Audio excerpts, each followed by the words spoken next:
Tonight, Fox 25 Investigates takes on a burning question in Massachusetts. How much marijuana that was one cone. is too much to drive? Smoking marijuana is no longer a crime, but driving under the influence still is. So investigative reporter Eric Rasmussen put 4 volunteers to the test. And Eric, your experiment highlights why policing pot and driving is so difficult. Well, Blair, Vanessa, the same pot in the same amounts affected everyone differently. We called our test the Marijuana Mile. 4 people who already smoke agreed to drive on a closed course under the influence and also under the close watch of a professional instructor, a doctor, and an expert drug cop. Highway speed. High on marijuana. But this crash only tells part of the story. You consider yourself a good driver? Yes. 4 volunteers accepted the challenge from Fox 25 Investigates. We have here some critical cheese. Smoke weed donated by a local grower and navigate this closed course in Weymouth. A slalom, a narrow turn, and a high-speed emergency stop and lane change. Everyone took a practice run with the help of in-control driving instructor Kevin Stromsky. First up, Quentin, a 36-year-old recreational user from Boston. Lab tests show he already had some THC in his system before we started. That's the active ingredient in marijuana. I don't feel that it impairs me at all. His performance in the first round mostly backed that up. Not bad.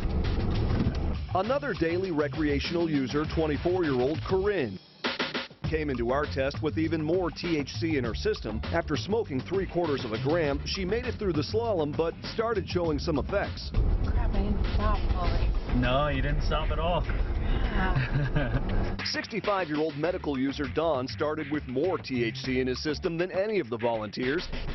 He hit a cone in his first round of smoking and driving, but aced the emergency lane change and perfectly backed into this space. 56-year-old Carol told us small doses of marijuana help her with an autoimmune disorder. And I have grandkids. I drive grandkids around a lot, so no, I don't do it and drive. Maybe that's why she took it so slow in the first round. How are you feeling?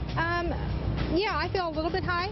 Evaluating all of our volunteers, Middleborough Police Sergeant and drug recognition expert Debbie Batista. She takes her corners very wide. Joined by Dr. Jordan Tischler of Cambridge, we watched Carol hit the course again after a second round of smoking. A clean run through the slalom. Yeah, so like 80s music would be good right now. Carol was feeling good. Keep going. But it wouldn't last through this high-speed straightaway. Oh, what happened there? Oh my God. Oh my God. Oh my God. Holy cow. Well, Carol just killed a couple of people. That was like the biggest wreck I've ever had. Fortunately, cones were the only casualties, and she wasn't alone. Corinne hit some too. She hit a couple of cones. I feel pretty loosey-goosey. Even confident Quentin backed into a barrier in this parking spot. I did. That was not good. After 3 rounds of smoking, ingesting more than 500 milligrams of THC, lab tests and Sergeant Batista's evaluations revealed everyone was impaired, but not in the same ways. Carol slowed way down in the slalom while Corinne hit the gas. If you take Corinne versus Carol, 2 polar opposite effects of the marijuana. Somehow, Don almost had a clean run, except he forgot to put on his seatbelt. What's that? Yeah, let's go. I caught you a little bit. Oh.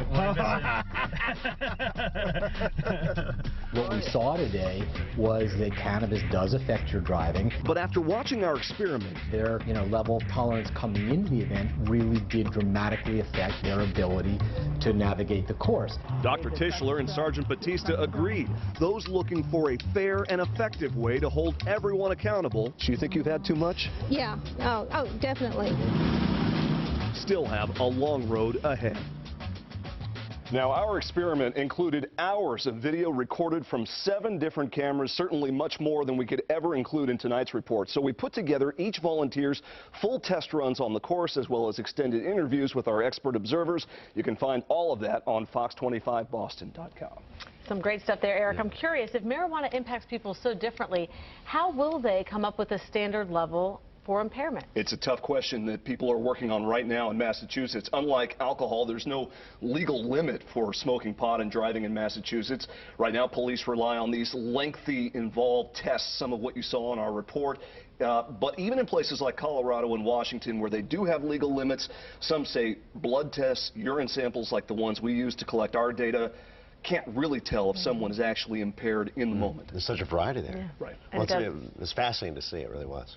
It is. A lot of people talking about this one on Facebook. That's for sure. Thanks.